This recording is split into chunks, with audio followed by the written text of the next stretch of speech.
मेरे प्यारे बंधुओं,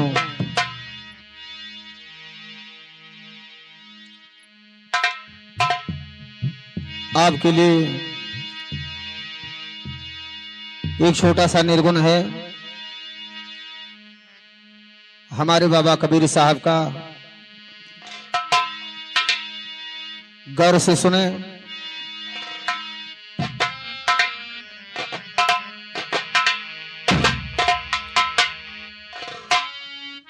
संत मिलन को जाइए तजमाया अभिमान, जो पग आगे बढ़े कोटिन जग समान।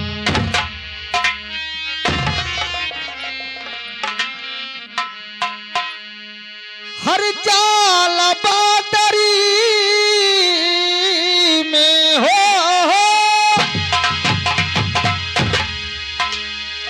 जाल बाटरी में, जाल बादरी में सैया मोर गवनवा मागे, सैया मोर गवनवा मांगे जाल बादरी में, सैया मोर गवनवा मांगे।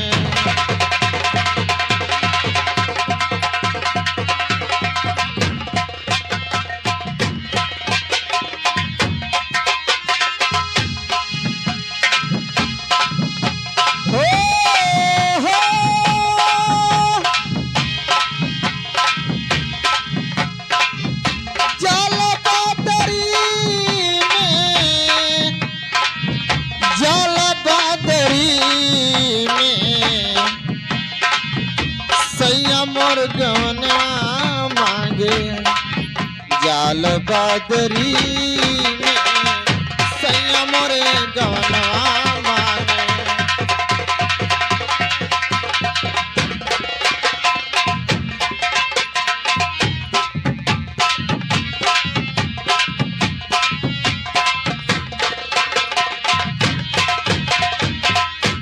जाल बादरी में सैया मोरे गवनवा मांगे।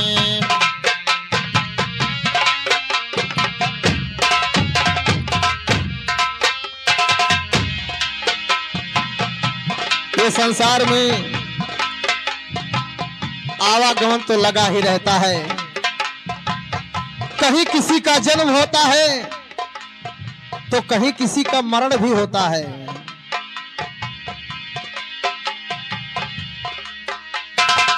बाप महतारी रे, भाई भाऊजाई रे, बाप महतारी रे, भाई भाऊजाई रोए, बाप महतारी रे, भाई भाऊजाई रे, बाप महतारी रे।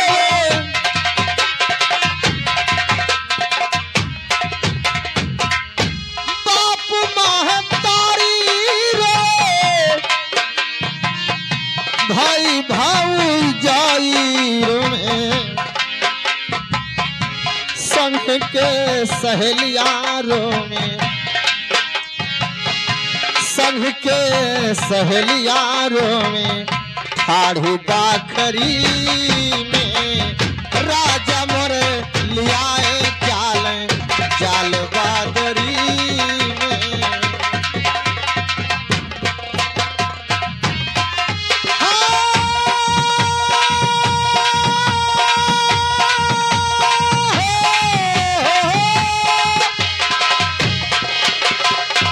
जाल बादरी में हो,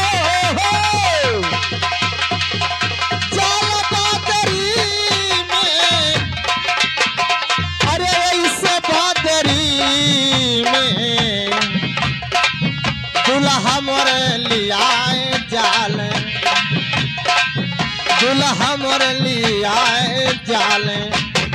बादरी में।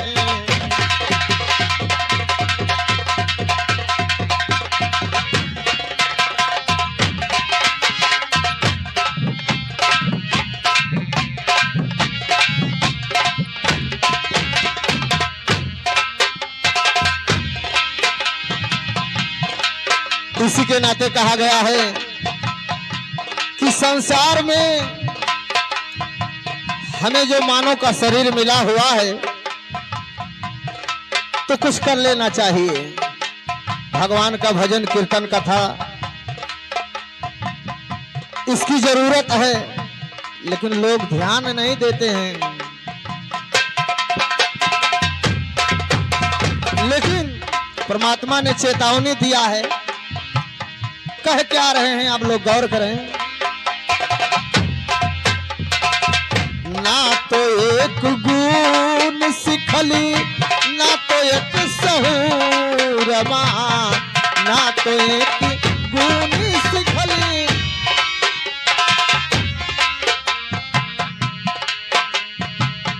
ना तो एक गुण सिखली, ना तो एक सहूरमा, ना तो एक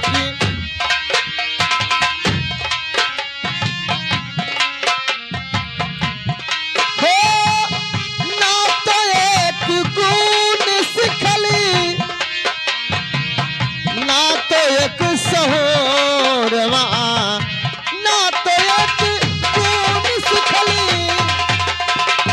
ना तो एक सहोरवा।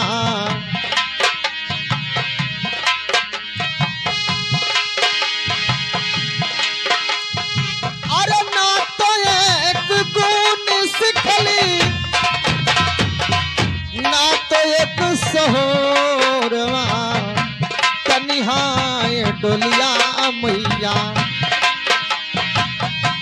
तानबे लडोलिया मैया, यही नागरी में संयम जवना मांगे, जाल बादरी में दुल्हा मोर लिया जाल।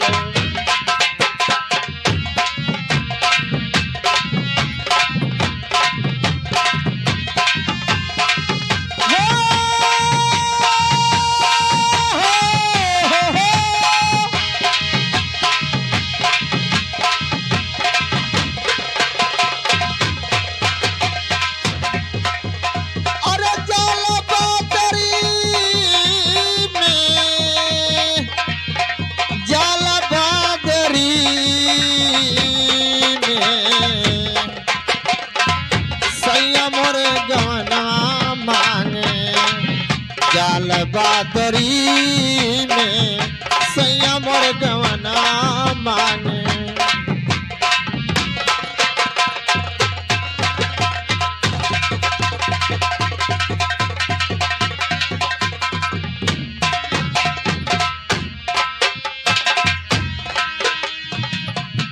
कहते कमाल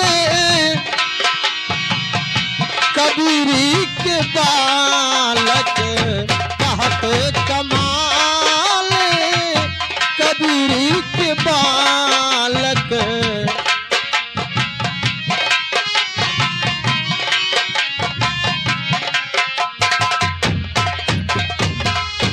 कहते कमाल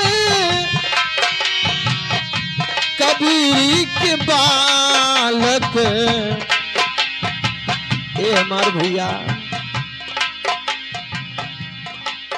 कुछ लोग सोच रहे हैं कि अब कि हम मर जाएंगे तो हमें मनुष्य का शरीर फिर मिलेगा, लेकिन असंभव की बात है, मिले वह ना मिले। कहते कमाल कबीरी के बालक, फिर ना यवनवा हुई है। ये हमारे भैया फिर ना अवनवा हुई है, यही नागरी में फिर ना यवनवा हुई है, यही नागरी में राजा ऐसे बादरी में सैया मोर गवना मांगे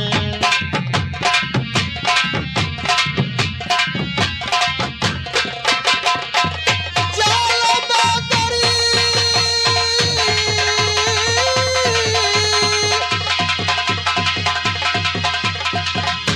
अरे जाला बादरी में हो जाला बादरी में सैया मोरी गवना मांगे जल बादरी में सैया मोर गवना मांगे जल बादरी में दुल्हा मोर लियाए जाले ऐसे बादरी में जाल बादरी में सैया मोरी गवनवा मां